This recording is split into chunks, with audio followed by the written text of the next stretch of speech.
Missed an episode of your favorite podcast? Choose from over a decade of content in our archives, not just the latest episode. All free at gcnlive.com. This is your call to action. Get prepared, America. Economy, survival, energy, disasters. This is USAPrepares.com. Informative radio, educational radio. Interact now by emailing instructor@USAPrepares.com or text at 434-390-7953. Class, please take your seats. Now, your instructor, Vincent Finelli. Everyone all set, cocked, locked, blissed. Here we go. Your dial set correctly to USAPrepares.com. Dr. Shealy, are you blissed? Yes. And class, if you'd like to call in and chat with Dr. Norman Shealy, medical doctor, 866-582-9933, 866-582-9933. And this is where converging threats are confronted daily by your instructors. I'm Vincent Finelli, and John is engineering the broadcast in Minnesota. Dr. Shealy, I got a call from Miles this morning. Miles is in Europe. He is one of our senior instructors. And Dr. Shealy, you, of course, are a senior instructor. And he said he wanted to call in and chat with us. And I said, that'd be great. So we're expecting his call. And if you have some medical concerns or issues and you'd like to call us, 866-582-9933. Dr. Shealy, I want to thank you personally for helping on the telephone with my mom on Thanksgiving, and she had a terrible bout. She ultimately, we found out what was wrong. She had a urinary tract infection, and it became so serious that it was in her blood, and she was admitted to Mercy Hospital, which we now refer to as No Mercy, and they treated her with Levaquin, which is a pretty powerful antibiotic, and she's home now. And but I can tell you, Dr. Shealy, about neglect at the hospital. It is the most serious thing I've ever seen. No Mercy Hospital has a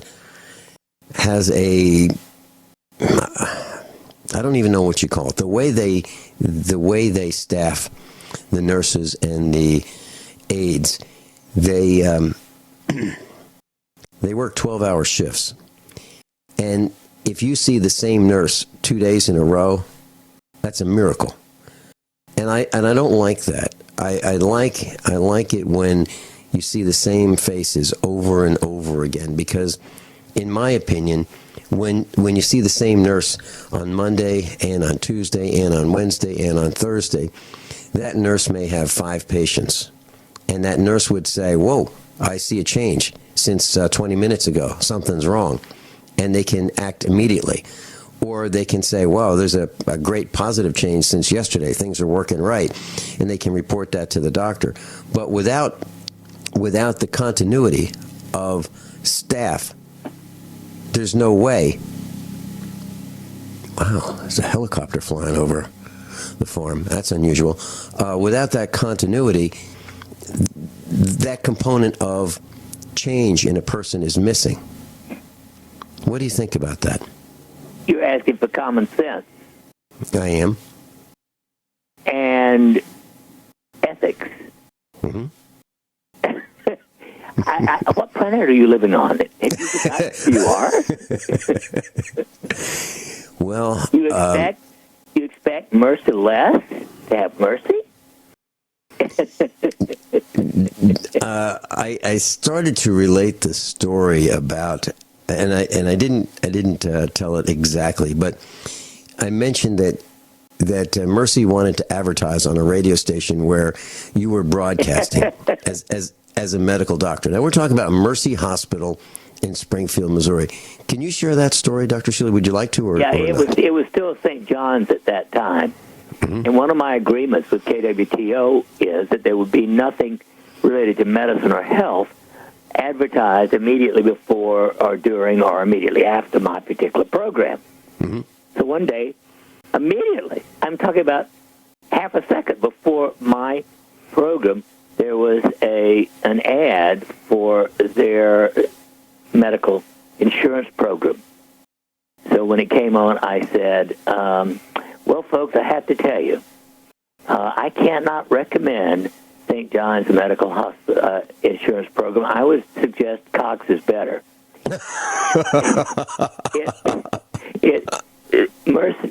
St. John stopped $60,000 of ads on KWTO.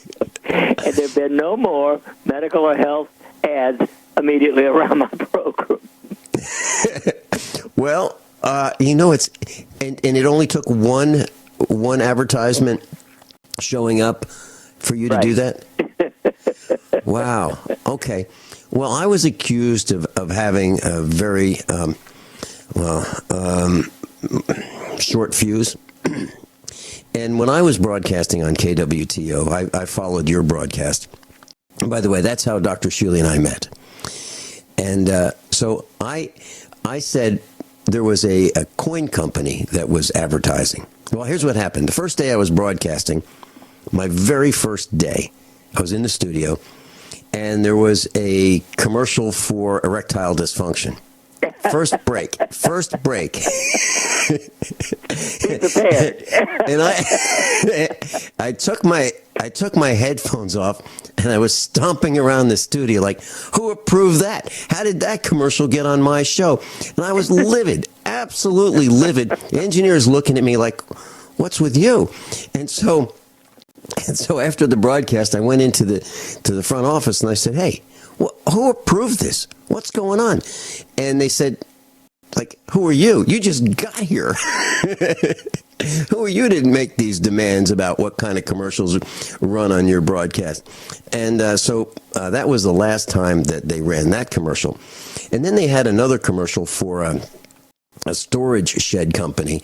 And in my opinion, it was not very well done. And it was the equivalent of a 6-year-old talking about, storage sheds. And I said, I don't mind the storage shed commercial, but I do mind the way it was produced, and it's not professional, and I want it done right if it's going to be on my show, or it can't be. They said, you don't understand, this guy's been advertising for years. I said, it's not my concern how long he's been advertising. If he's going to be advertising on my show, I want it done right. And so ultimately they fixed that. But later on, they asked me about this coin company. They wanted to advertise this particular coin company. And I said, absolutely not. I know the guy who owns it. I am not comfortable with him. I do not want that. I do not want my listeners thinking that I endorse that particular company. Oh, you missed the golden opportunity. No, actually, I didn't. I'm teasing. So here's what happened. The first time I heard it, I called the front office and I said, look, that's not going to work. And if you do it again, I am going to be likely to talk about it. Second time, third time, fourth time. The fifth time it happened, I told him every time, don't do it. And the senior sales guy said, hey, Vinny, come on. They're such a great advertiser. It's a great fit for your program. You like gold and silver, and they are in the gold and silver business and be a wonderful fit. Please, please, please. And I said, absolutely not, because I know the guy. I know the owner, and I'm not going to recommend him. And so on the fifth time that it happened, I said, that's it. That's it. Look, I don't recommend, I don't support, I don't endorse doing business with this company. I do not want them advertising on my show. I've mentioned it to the front office, and I don't know why it's advertising, but I am not recommending this company. That was one of the, between that, my giving out the phone number for Greg Burris, the city manager, talking about the Chinese factory outlet, and the Baptist church that called the police on me twice with the assistance of a local talk show host in Springfield, Missouri. Those things got me in the front office, and I got I got what's called the Velvet Hammer. The Velvet Hammer is, hey, Vinny, we love you. They love you. We love you. They love you. Everybody loves you. You're doing great. Hey, you know what? If you talk about these things, that'd be wonderful. You know, like who's got the best hamburgers in Springfield? And if you talk about donuts and things like that, that's great radio. And by the way, it'd be good if you didn't talk about Ridgecrest Baptist Church. It'd be good if you didn't talk about the Chinese factory outlet, Walmart. It'd be good if you didn't talk about that coin company. And I thought it was just a suggestion.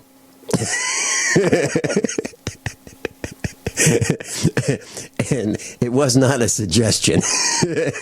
So if you're wondering why they don't even remember who I am over there at that radio station, even the owner would come to see me every time I went on the air in the studio. He'd come over and he'd say, "Who are you going to complain about today?" And now when people say, "You know a guy named Finelli?" I've heard of him, but I never met him.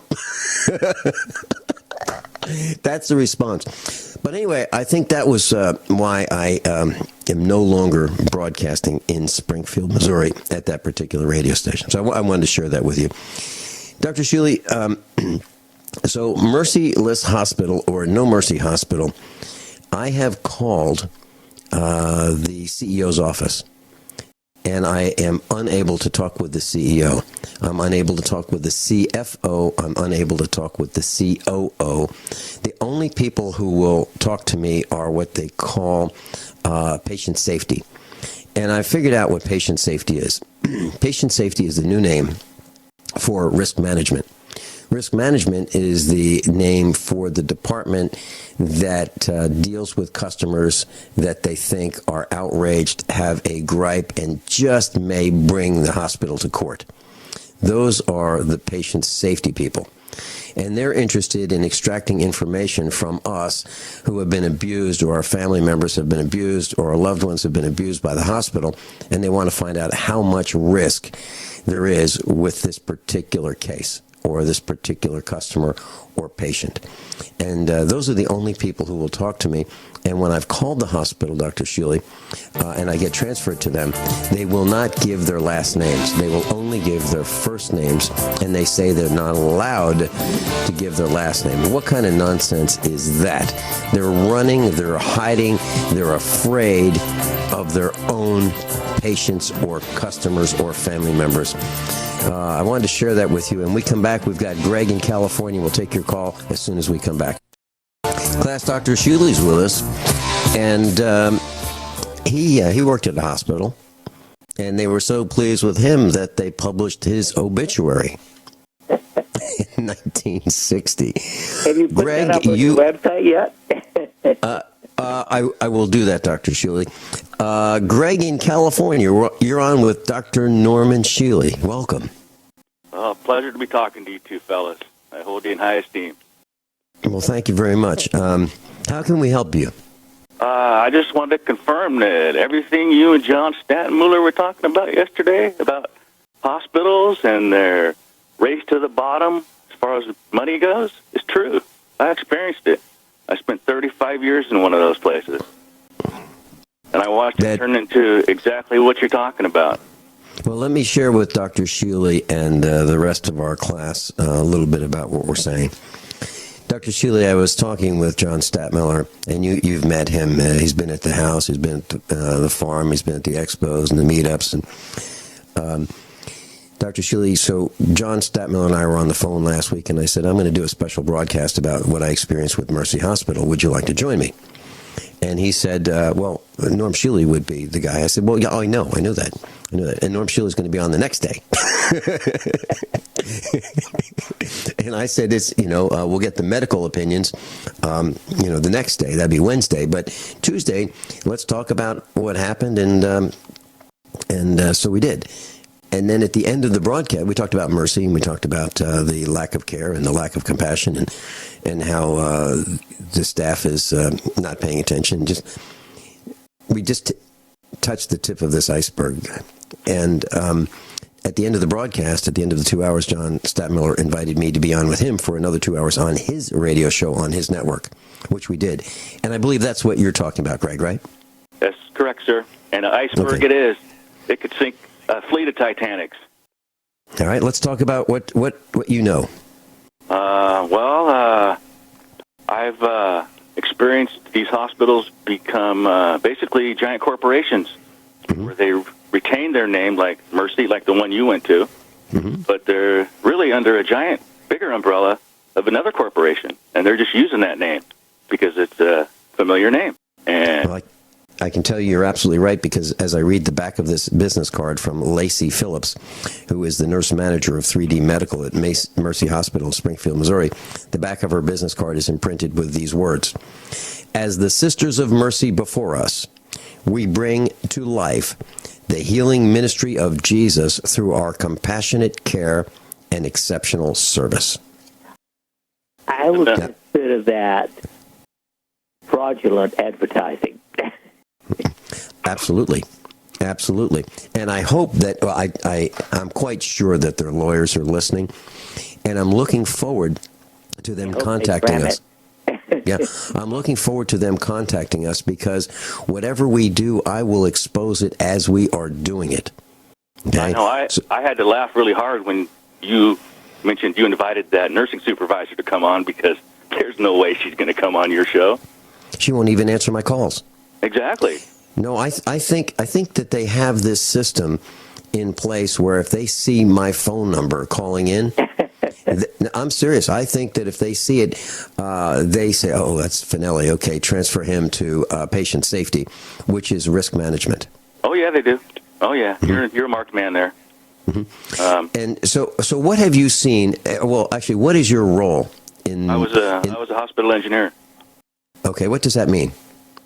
We make the building run, take care of heating, air conditioning, run boilers, do repairs, add services to rooms. You know, they need electricity, computer wires. I mean, everything. What kinds of things have you seen that you went home and told your family, "Oh man, you won't believe what happened today"? What kind of things did you see? Well, it's all about liability there on one hand, but then if you have a big emergency or a crisis, it's just do whatever you have to do to get it fixed. And right or wrong, do whatever you have to do to get it fixed. And have you seen doctors protecting doctors when they make mistakes?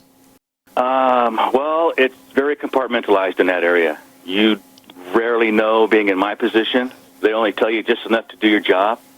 They got everybody scared there that they're going to lose their job. I know I've had, when I went to get the flu vaccine and you start asking questions, they blow you off. They won't talk to you. The health and safety nurses.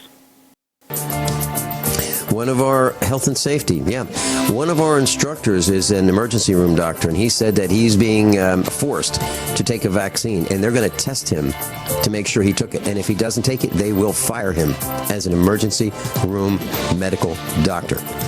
Exactly. Greg, would you like to stick around through the break? Sure. Dr. Norman Shealy is with us, normshealy.com. normshealy.com, normshealy.com. And please sign up for the same free newsletter that I get. Greg in California is with us. He's a hospital engineer. And Dr. Shealy and Greg, let me share something with you, and I'd like Greg to comment, and then Dr. Shealy. When I was studying management at the School of Management at the university, one of the things that I learned was that you can measure how well a corporation is doing very, very quickly without looking at the numbers. If you go into the cafeteria, and the cafeteria is noisy and boisterous, and people are laughing and smiling, and there's a lot of fun and exuberance there, the company's probably doing well. If you go into the cafeteria and everybody's really quiet, it's probably a blame-finding organization that's not doing well.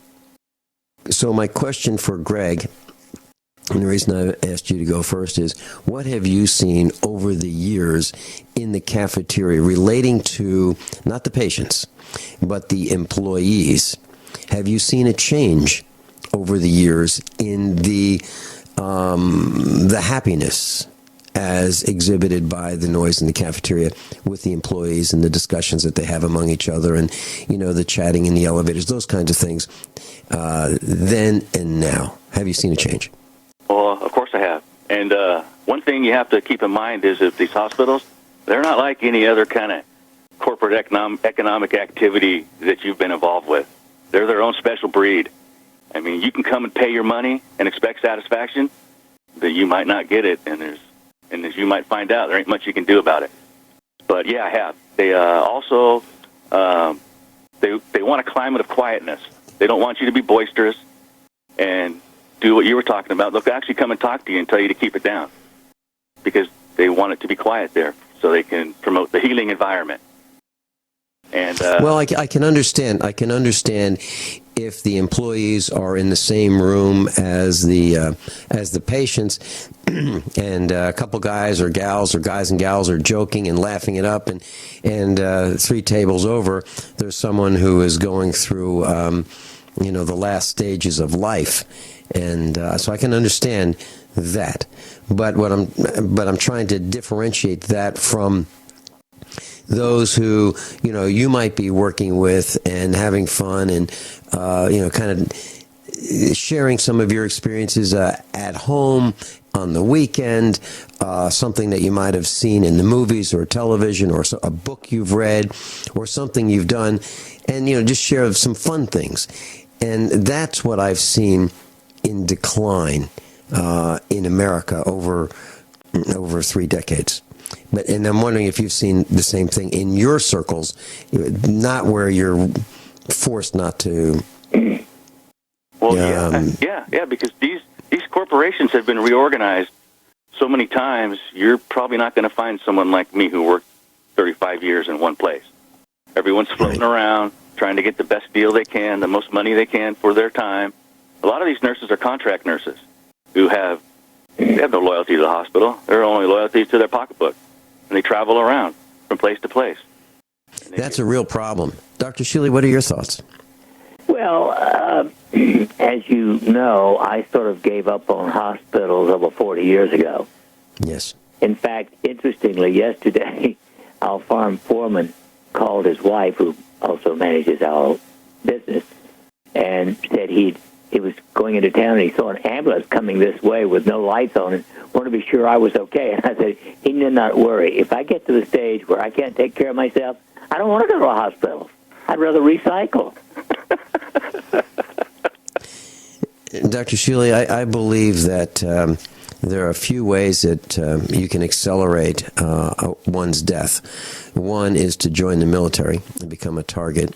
2 is to be stopped by the police for some kind of a papers encounter, like license and registration. Or 3, go to the hospital. Unfortunately, that is true. I think those are like 3 of the best ways to die. Greg, do you have any other comments you'd like to share with us? Yeah, I wanted to get Dr. Shealy's opinion on some of my opinions. I love it. Go ahead. One of my mantras is, I'm going to stay home and die in peace. I'm not going to the hospital. Well, that is definitely, I think that was exactly what I was describing. I've told my kids, if they call and I don't answer the phone, they leave a message, don't come over for at least a week. I want to be sure I'm dead before you get here. And I'm losing track of my thoughts here. One more I got. Hospitals are the most dangerous, unorganized places on the planet. I heard that on a comedian show, and the comedians were talking about the hospital I worked at. Well, I'm not sure. I think there's the White House. Boy, there's definitely double-minded men there. It's scary. It's scary. It's something I'm passionate about.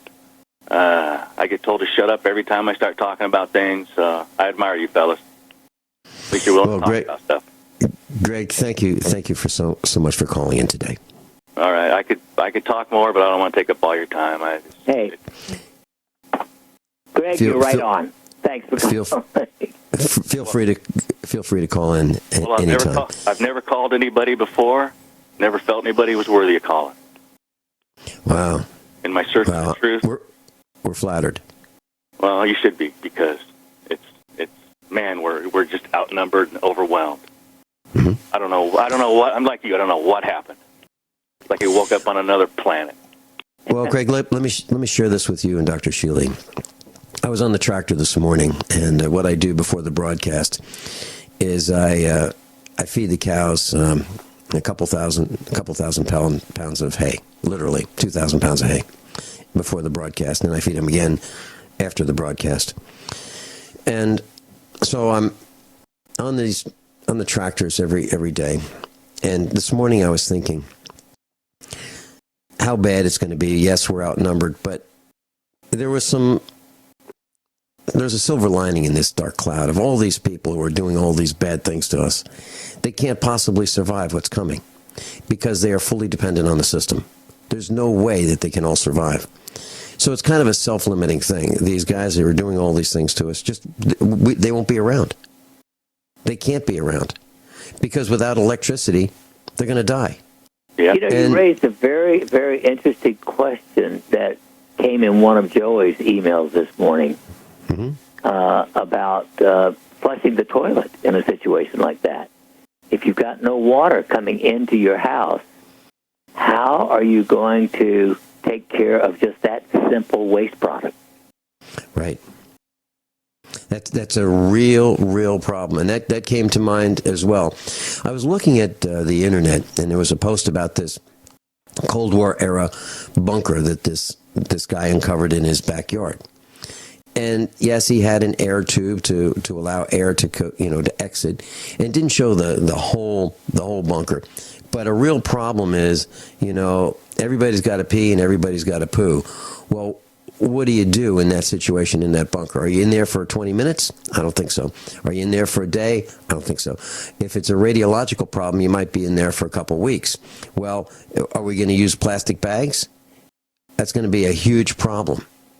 So for those who are thinking about bunkers, you need to have, a couple ways out of the bunker in case, the hatch gets sealed. You need to make sure that you have plenty of water, and you can get more water and food, and dispose of the waste products so that you don't kill yourself. Put in an old-fashioned hand pump. Mm-hmm. Mm-hmm. Have you got that? Yeah. The problem where we live, Dr. Shealy, your well and my well are probably over a couple hundred feet down. Yep. And feet. Yeah, and in Springfield, Missouri, the first level aquifer at 450 feet is contaminated. It's ruined. And so what they've had to do to provide water to the community or the village of Springfield is to drill down below that, to the aquifer below that. And that one seems to be better. And that comes from the president of a well drilling company, who's one of our instructors, Richard Linebaugh. He's told us that.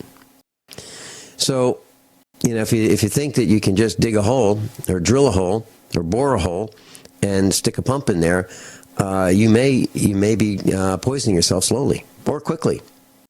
And that's why class, and it's going to sound self-serving, if you want to protect yourself, you need to have good, clean water. And you don't know what's coming. You really don't. You don't know how bad it might be. You don't know how bad the water might be. So you can test your water every day. You can test it every day before you drink it. That's kind of not practical. So just get a good, high-quality water filtration system. And the one that I recommend is by ProPure. That's the one that I like the best. And that's the one we use every day. We used to use another brand, and we like the ProPure the best. Seriously. This is not a commercial, it's an endorsement. So regardless of where you get your water filtration system from, please consider ProPure. Greg, do you have any stories that you'd like to share with us? Any horror stories? Things that you've witnessed out of the corner of your eye? I just know that, like you and John were talking about, they're racing to the bottom. And like in my experience, you'd ask for qualified technical training, and they'd basically tell you to go train yourself. You'd get a very limited amount of qualified technical training, and the management might get upset if that qualified technical training took too long and took you away from your duties as assigned, because that's what it all, the bottom line of your job description is duties as assigned. So we can... All right, let me ask you this as a hospital engineer. Oxygen.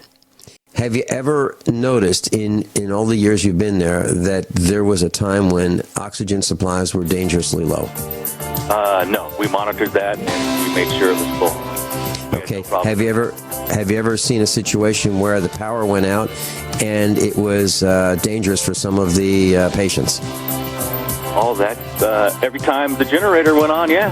It's a crapshoot, Okay. They're not maintaining that thing like it's a Ferrari motor, That's Dr. Norman Shealy's with us, and I'd like to share something that happened this morning that ties directly with what Dr. Shealy did at some of our meetups.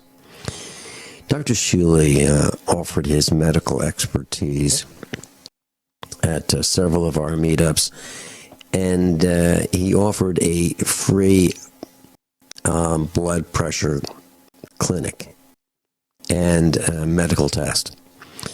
And what he did was he measured the blood pressure of anyone who wanted to come into the restaurant. And he spent a lot of time testing people's blood pressure, writing down what their blood pressure was. There was a waiting line, like 15 minutes long at any point in time, just to get a person's blood pressure tested. And then Dr. Shealy offered a sample of something called Kyani. That's the brand, Kyani. And the specific product is called Nitro Extreme, NITRO XTREME. And I saw this, and Dr. Shealy repeated the results, or announced the results to us of each of these trials that he did publicly, right then and there. And our family has been on Kyani Nitro Extreme and some of the other Kyani products as well every day. And I just want to share with Dr. Shealy some of the numbers from this morning. So before my mom got up and we had her, we are constantly trying to improve her health as a result of the damage that the hospital did to her, No Mercy Hospital in Springfield, Missouri.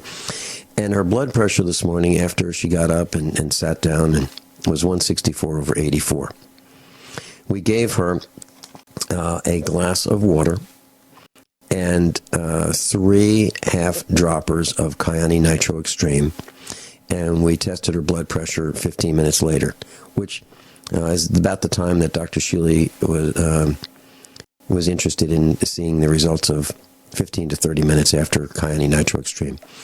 Her blood pressure went from 164/84 to 144/72 in 15 minutes. Dr. Shealy, so my question is that the kind of results that you saw when we had the meetups and we did those tests? Yes, absolutely typical. At least 70% of people get that kind of result. And incidentally, the best result with a combination of antihypertensive drugs up to 3 is about 45% get some control of blood pressure. And if you're a man, you get an ED. And if you're anybody, you get fatigue. But other than that, the drugs aren't too bad. Well, and that's why we don't want anyone in our family on these drugs that you're mentioning. And when my mom was at the hospital, the pharmacist came into the room and he said, okay, I'm the pharmacist. I said, great. How can I help you? And he said, well, I have these list of drugs your mom's on. And he read them off, and I said, no, she's not on those. And he got to furosemide, which is Lasix, and I said, we have that here in case of an emergency. We might give her 1/4 of a tablet, but we haven't done that for 30 days. And it's a very low dose anyway. but that's only if she has fluid buildup, or we think she does. Anyway, and that would be not something that she would get very often. So I explained that to him. So what does the hospital do? The nurse comes in and gives her blood pressure medicine. And she starts coughing with this very wet cough, which is why she's not on those blood pressure medicines, because of the complications that they cause. And I told the nurse, what are you guys doing? You know, we turn our backs for a second, and then you guys do this. We already went through this. Her chart says no, no, no, no, no, and you do it anyway. And so what do? They do it again.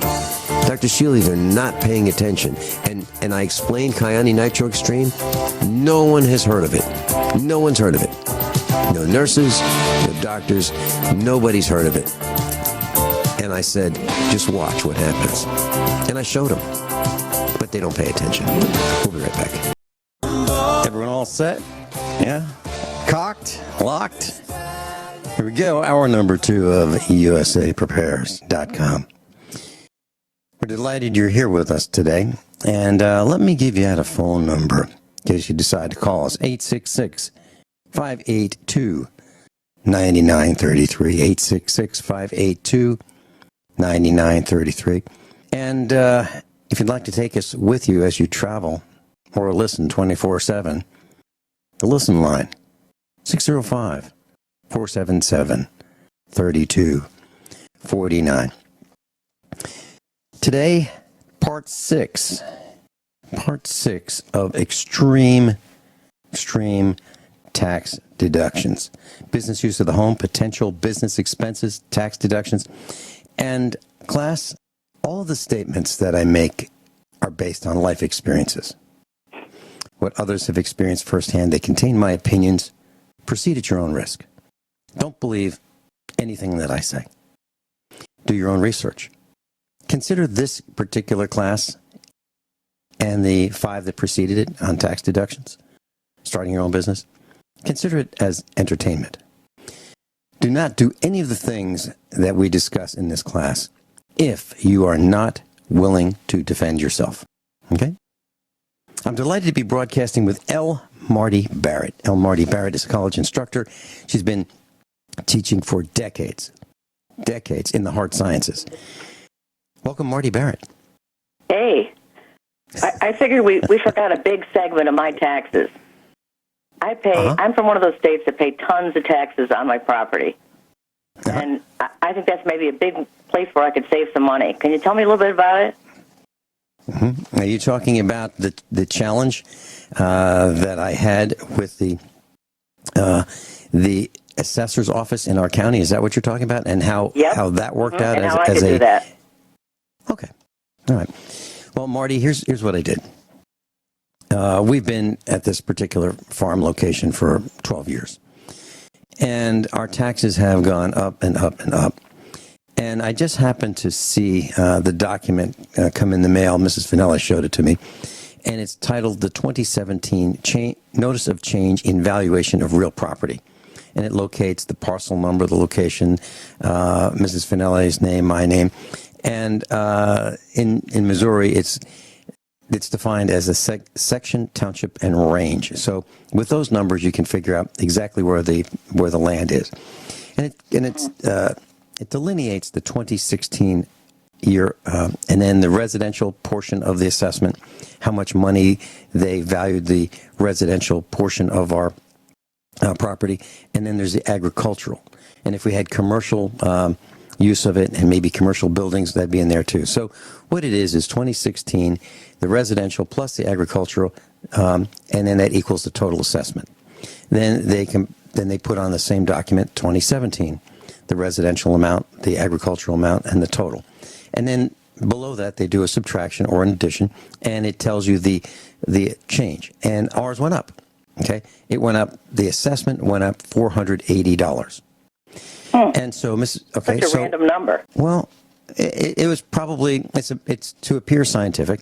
It's a computer generated thing, and then below that it says, "Notice to taxpayer: if your assessed value has increased, it may increase your real property taxes, which are due December 31st. If you do not agree that the value of your property has increased, you must appeal the value on or before July 5th, 2017 by contacting your county assessor and then the phone number.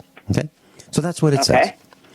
And so all the information I had was what it was in 2016 and what it went up to in 2017.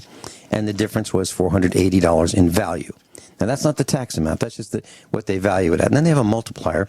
And so our taxes, when Mrs. Finelli called, they said they would go up $20.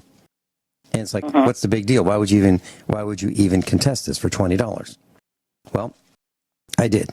So I made the appointment, and I showed up at the appropriate time, on time, within a couple seconds. I was a couple seconds early. So I met the assessor at the counter, and she was going to show me a couple pieces of paper with figures on them. And I said, is there a place where we can go sit down? Because this is going to take a while. So she thought this was going to be, 5 minutes maybe? Oh, no. So I had lots of questions. And my questions were about, well, let's look at every single line item. Let's look at all the information that you have on file, everything you have on file about me regarding, and our property, regarding real estate taxes. Pictures, diagrams, square footage, the class of the land, the porches, if we have any, the roof over the porches, everything, every single thing that was taxed, item by item by item. Let's go over that, and I look at this as education. I was explaining to her that I'm really excited about this because I'm going to meet with the entire family. We're going to sit around the kitchen table, and we're going to discuss this because this is a great education. And thank you so much for meeting with me. Okay? That's how I approach this.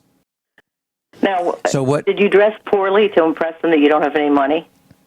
No. Here's my strategy on that, and I'm glad you asked that question. My strategy is that I want them to understand that if this doesn't work out to my satisfaction, I'm going to be back. I'm not going to be back as a pauper. I'm going to be back as someone who understands what's going on. So when in a situation like this, I try to dress one step above whatever I expect them to dress as. Okay? Just one step above. So, for example, if I'm teaching a seminar on the road, or I will gauge the audience, however they're going to dress, and I will just move it up just one notch, just so that they know I'm the seminar leader, okay? And I just wanted her to know that I'm in charge of this meeting, too. So what did I wear? She dressed as a typical person in a public position. It used to be that people who had government jobs would wear a jacket and a tie, or they might wear a sports coat. Now they really kind of dress down. If they have a golf shirt on, a collared golf shirt with khaki slacks, that's pretty upscale today. Well, we'll call that the equivalent of what she had. Okay. What I had was actually that's a little above what she had. I had my dark blue jeans, dark blue, okay, not washed out. My combat boots, polished. My combat belt, a pressed long sleeve shirt, solid color. But I did not wear a jacket and I did not wear a tie.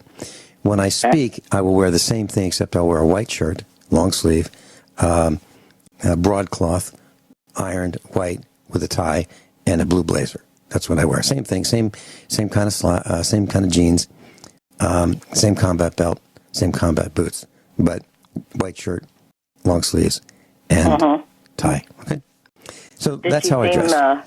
Impressed? Impressed in what respect? Did she give you respect? Oh, absolutely. Okay. Because I wasn't. It wasn't like I had my arms crossed. My body language was not. It did not indicate I was ready for a fight. It was Columbo. I was Columbo, and I was confused, and I had a couple tools with me. I had a notebook, a spiral-bound notebook. I had the tax documents that they sent us, and I had my calculator. So she knew that there was going to be some figuring on the calculator as we progressed, because I wanted to understand everything. And then what I did was I asked her she had all these, she had documents in front of her that had pictures of the house, pictures of the barns, pictures of the land, pictures of, the outbuilding. She had those? She had, absolutely. It's all in her computer Where system. did she get those from? Okay, well, she showed up at our house at one point with her camera and took pictures. And then she had a measuring tape, and she went around and measured the outside of the buildings. Oh. Did you see her, did she had, no. I mean, sometimes I have, but they just show up. So now I have to keep the gate locked. You have to keep the gate locked because you never know when these guys are going to show up.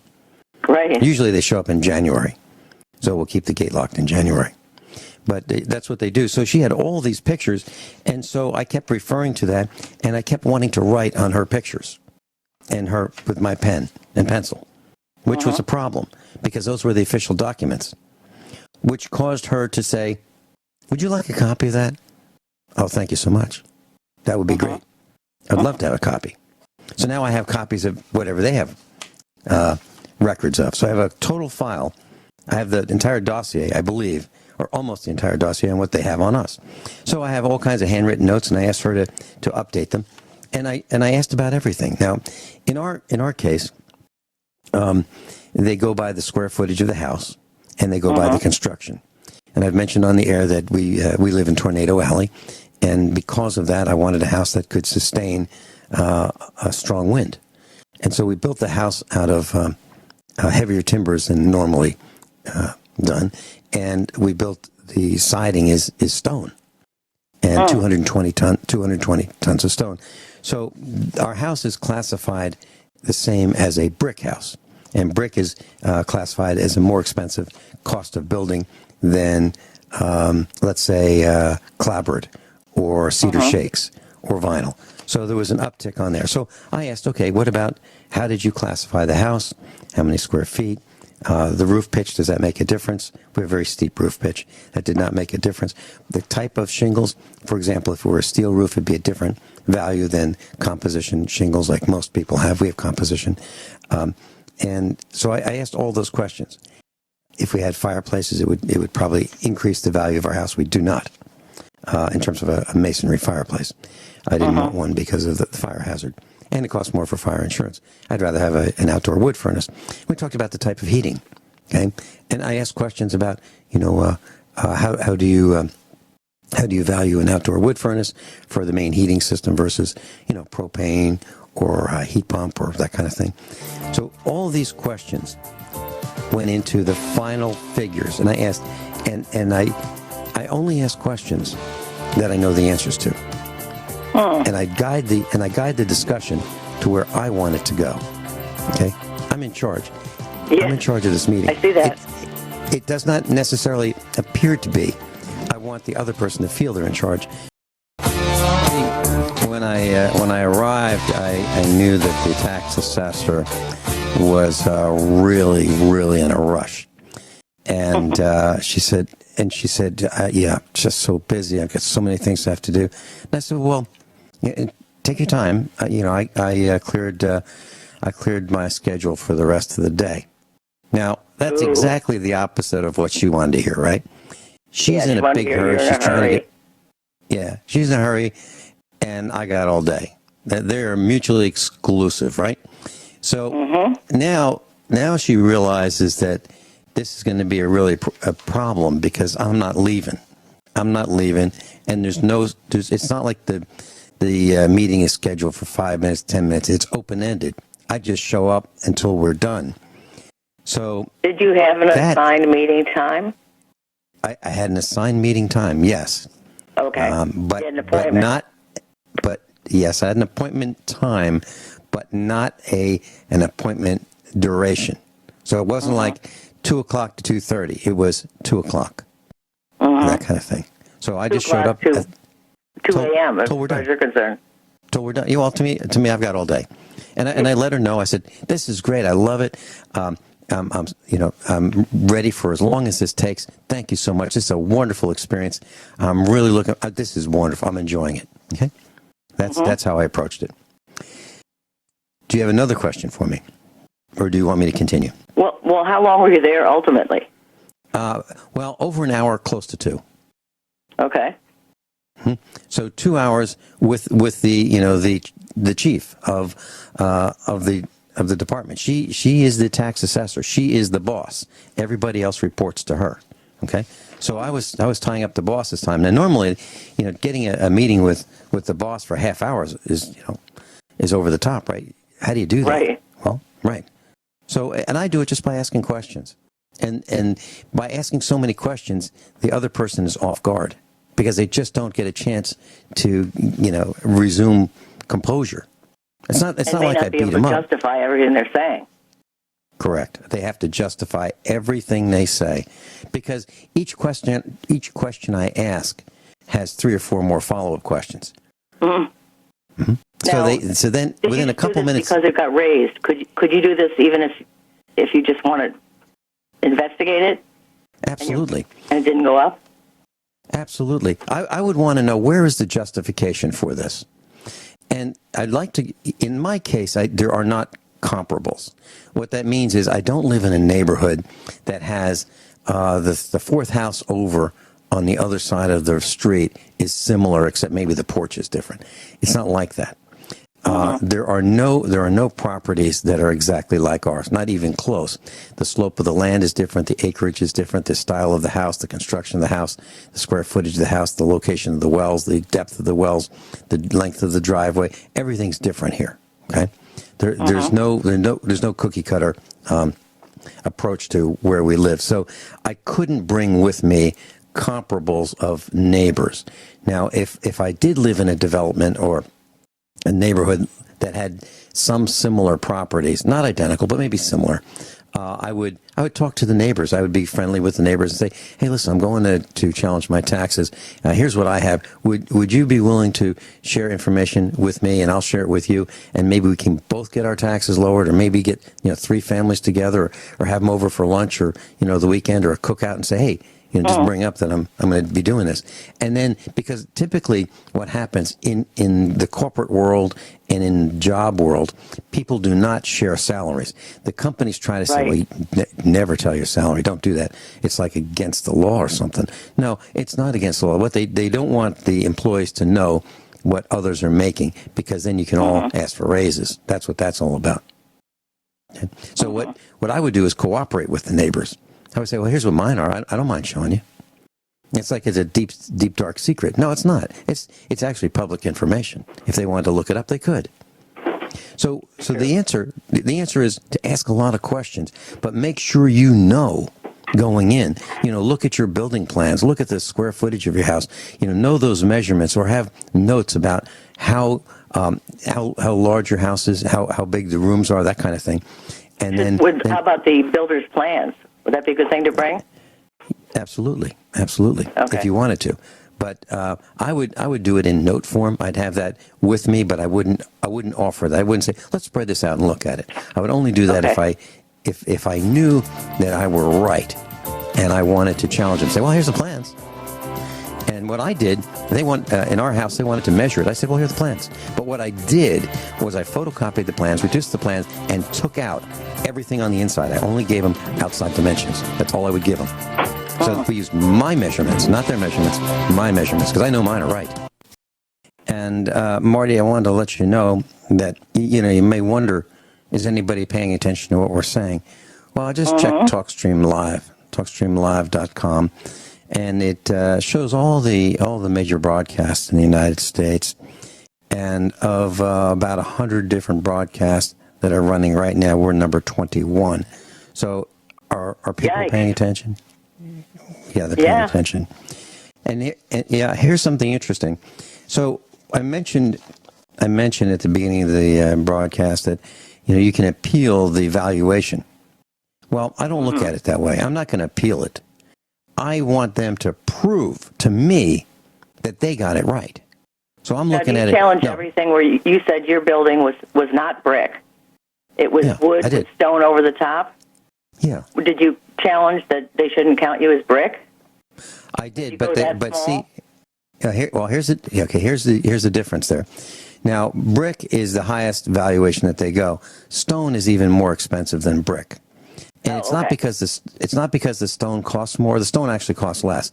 But fitting every single individual unique shape of stone on the wall is tough.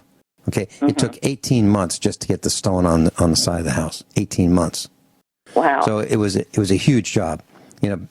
Framing the house, that could be done in like 3 months, but getting the stone up, 18 months.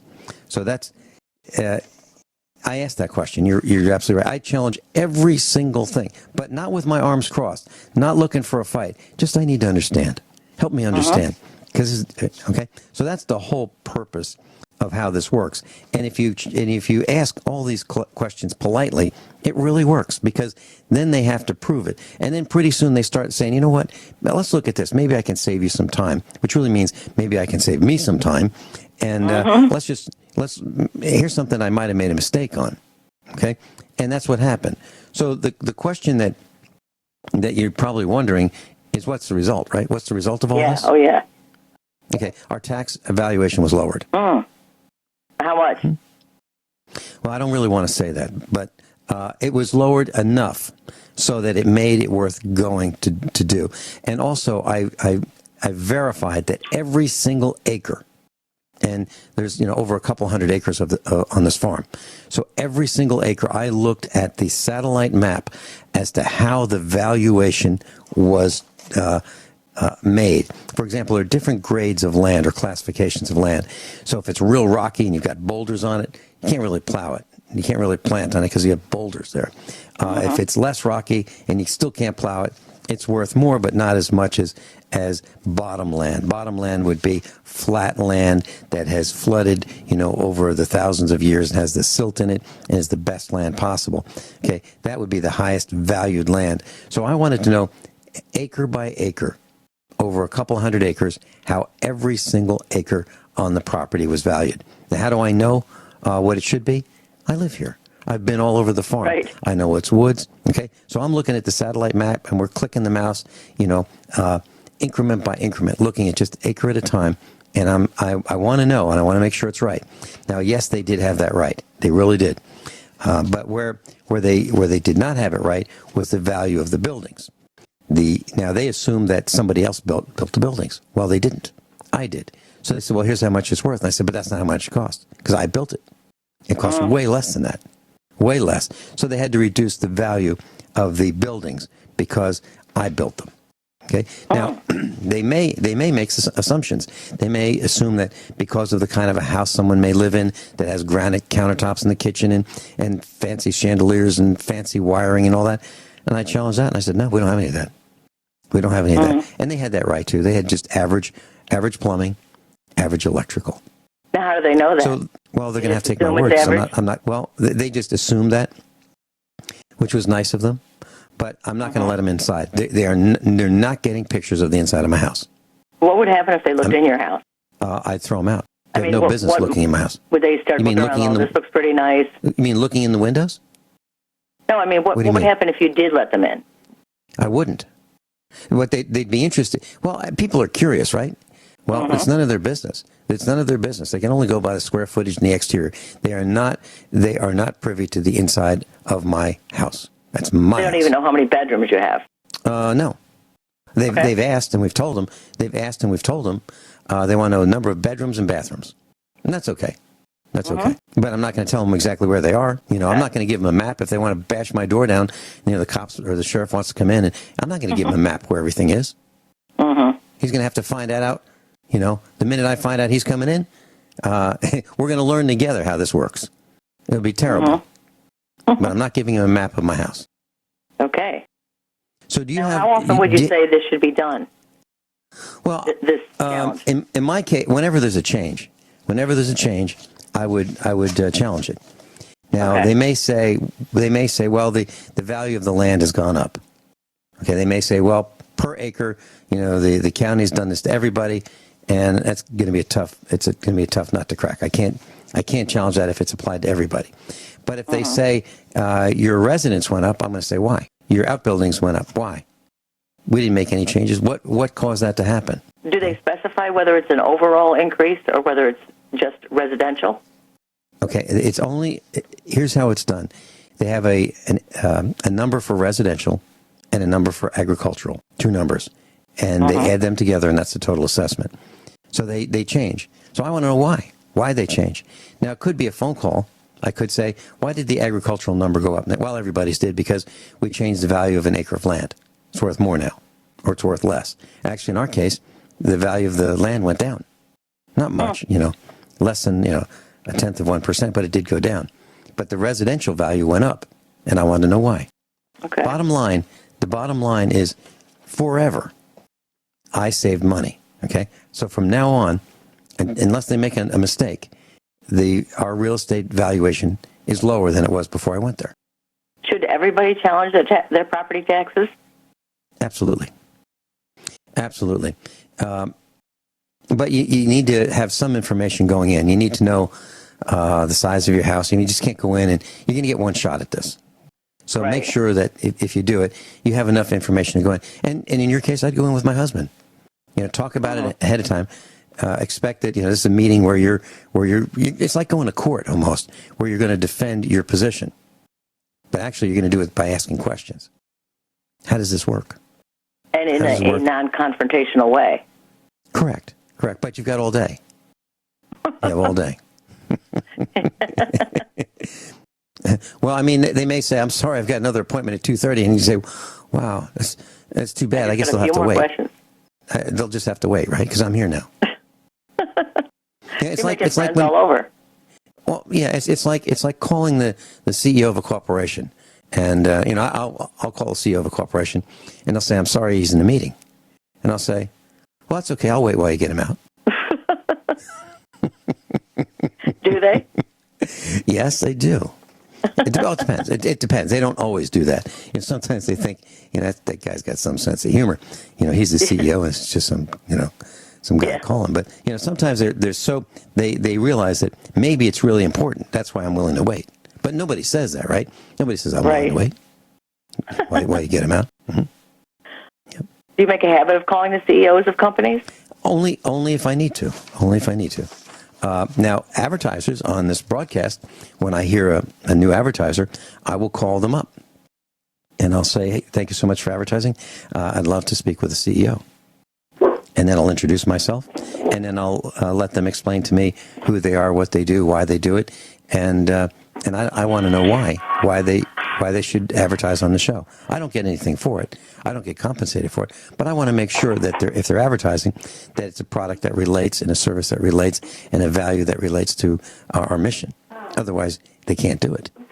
Because I have an agreement with I have an agreement with the network that I can 86 any advertisers that I don't like. And which type would you not like? People who are dishonest. If I think they're dishonest, or if I've heard bad things about their reputation, if I think that they would cheat any of our broadcast classroom, they'd be gone. What about if they're damaging to the environment? I certainly wouldn't want that. Mm-hmm. I certainly wouldn't want that. Now, look, we beat up Walmart all the time. Okay? Mm-hmm. The Chinese factory outlet. No, I'll mention them, but I don't go out looking for fights. But if I think there's some damage that would happen to our classroom, absolutely, I stand firmly for our classroom. Don't want to mislead your listeners. Correct. And that's why we have such a high level. Many people feel that way. Most people feel the dollar rules. Oh, no, it does not. It does not. I believe that if you take care of your customers and you act honestly, above board, with integrity, you don't have to worry about profitability. That will just happen. I believe that you should do it the old-fashioned way. You should treat your customers well, take care of them way better than they expect to be taken care of, and they will do the advertising for you. Right. Mm-hmm. That's true. Mm-hmm. When we had our computer company in Virginia, we didn't even have our phone number listed. There was no yellow page ad. There was no advertisements in any media of any kind, no website, and it was all word of mouth. And we were the biggest computer company around. And it's because our customers did the advertising for us. How did you get the first customers? Well, this guy heard that I was in the computer business. He heard that I was a computer jockey for a large bank. In small, when you're in a little village, people hear and talk, and they knew that that's what I did, and they asked me for advice. And one guy led to the next, and next, and next. And I remember one of our very first customers said, your price is so low, what's the catch? I said, what do you mean? He said, well, so low, what's the catch? And I said, there is no catch. And so for a couple of years, she's trying to figure out where the catch is. There was no catch. Marty Barrett's with us, and we're talking about lowering your taxes. Marty, questions about your husband's band? Yeah, he practices in one room of our house, but most of the time the band itself practices elsewhere. Does that still mean I can deduct that room from my taxes? Well, absolutely. If he uses that room exclusively for practicing? Absolutely. If he uses it, yeah. Now, if you use it for other things, then I would apportion how much he uses that room for the band versus, family use. So if he uses one room half of the time, I'd apportion it 50-50. If we're talking about a 7-room house, typically that's the number we've been using for this for these classes. So take 1/7, but half of 1/7. Now, if in your case, you've got 1/7 for your tutoring business, right? Mm-hmm. Okay. And if he's going to use a different room, that'd be 1/7 for him too. So now we've got 2/7. 2/7. That's 2/7 of what? 2/7 of everything. The household expenses, the electricity, the real estate taxes, the roof repair, the plumbing repair, all those things that that go into the operation of the house. 2/7 of that. Wow. Mm-hmm. Now we're talking. Now, what about instruments? He owns a number of guitars. And, he can some sell. are expensive and some are not. Yeah. Well, if he decides that he wants to sell from him to the business, he can do that at an arm's length transaction value. Okay. So I don't know how much a guitar costs. Let's say $1,000. Let's say if he were going to put that guitar on eBay and he would receive $1,000 for it, realistically, then he can sell it to the business for $1,000. Okay. They won't question that? Well, I would go to eBay and I'd print out something that, same guitar, same condition, and just print that out and have that ready to go. And so they say, where'd you get the $1,000? I said, right here. Mm. Yeah. Wow. But then again, I don't use round numbers for anything. Nothing. I don't even pump gas in a round number because it's suspect. I don't put $32 worth of fuel in my car. It might be $31.74. I will not, no matter what, I do not use round numbers for anything. It just looks too tidy. It does. It does. Too forced. And I was audited once for way decades ago for $500 worth of charitable contributions. They hauled me into the IRS and they said, "What's this all about? It's $500." I said, "What do you mean?" So I added up the Boy Scouts, the Girl Scouts, going to church, all the checks, and it added up to 500.00. They said, "Well, that's what this is about. It looks suspicious." I said, "I'll never do that again." Now, do all your contributions have to be checks? I have records for all my contributions, yes. And if I don't, I have a receipt. Okay. Like Goodwill or something? Yeah.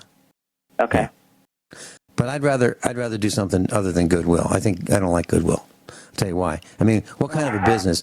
I mean, Goodwill receives free inventory and then they sell it. Okay. I'd rather sell it on the internet, for example, and then help somebody directly rather than give it to Goodwill. Well, that's what I'm wondering about. We have a young woman that we help. She called the church where my husband works and said she had no food, no diapers, nothing. She's a young woman with 2 children. We started helping her as our charity, thinking that she needed everything. We got her to go to school to get a skill, donated a car from some friends of ours, and furniture and supplies. Can I deduct any of that we've done for her? No. Even though she's not a charity. No, you can't. Okay. No, you can't. No. I'd rather see it go to somebody than just to some executive somewhere, Right. Well, like United Way, 11% goes where you think it's going. The rest goes to overhead. So what we do exactly what you do. We help people directly. We do not have the luxury of taking that as tax deductions. However, we know that 100% of what we provide for someone's assistance gets to that person. Now, we don't give them money. Right. Like, if someone needed their mortgage paid, we would help them with that. Maybe, if we could. But if they need food, they get food. They don't get money for food, they get food. Because I want to make sure that they don't take the money and buy cigarettes, or take the money and buy beer, or take the money and buy Cheetos. They're going to get food that we approve of. Because we're in charge, and we're buying it. And I applaud you. I applaud you for doing it. So, Marty, 6 hours, and we didn't really finish. We're not done yet.